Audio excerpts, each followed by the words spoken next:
প্রিয় সাংবাদিক বন্ধুগণ, জমিয়ত উলামা ইসলাম বাংলাদেশের পক্ষ থেকে আপনাদের সবাইকে ধন্যবাদ। অনেক দিন পর্যন্ত আপনারা আমাদেরকে শুনেছেন, আমাদের বক্তব্য নিয়েছেন। জাতীয় ঐক্যমত্য কমিশনের সঙ্গে রাজনৈতিক দলগুলোর যে সংলাপ, সেটি আজকে 31 জুলাই আজকে শেষ সংলাপ ছিল। অনেকগুলো বিষয় নিয়ে আজকে সারাদিন আলোচনা হয়েছে, ডিসকাশন হয়েছে, ডিবেট হয়েছে, তর্ক হয়েছে, বিতর্ক হয়েছে। একটা পর্যায়ে কিছু কিছু জায়গায় নোট অফ ডিসেন্ট দিয়ে হলেও আমরা ঐক্যমত্যের জায়গায় পৌঁছতে পেরেছি। এই জন্য আমরা মহান আল্লাহর শুকরিয়া আদায় করছি। সবার পক্ষে সবগুলো ইস্যুতে একমত হওয়া কঠিন ব্যাপার।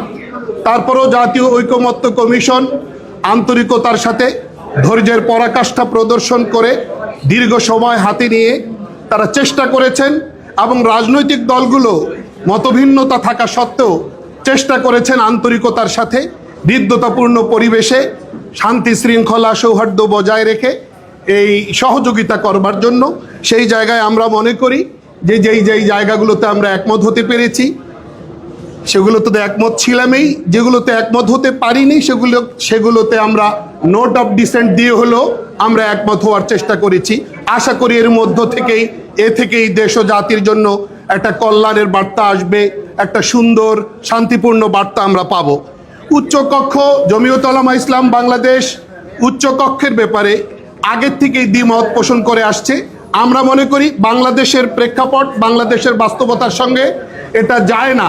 এই কারণে আমরা খরচের বিষয়টা, ব্যয়ের বিষয়টা আমরা মাথায় রেখে আমরা এখনো নিম্ন কক্ষটাকে ওইভাবে সাজাতে পারিনি, এবং আমরা নিম্ন কক্ষের রাজনীতিটাকে প্রতিষ্ঠা করতে পারিনি। এই জন্য আমাদের বিরোধিতা ছিল। এই সকল জায়গা সহ নারী প্রতিনিধিত্ব প্রতিষ্ঠা সহ বিভিন্ন জায়গায় কিছুটা ডিফার ছিল, দ্বিমত ছিল।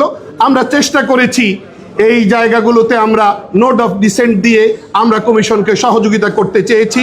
আমাদের অনেক কষ্ট আছে, কষ্টের জায়গা আছে, যে আমরা এই আর সংবিধানের মূলনীতিতে মহান আল্লাহর উপর আস্থা ও বিশ্বাস এগুলোকে আমরা যুক্ত করার কোনো নিশ্চয়তা পাইনি।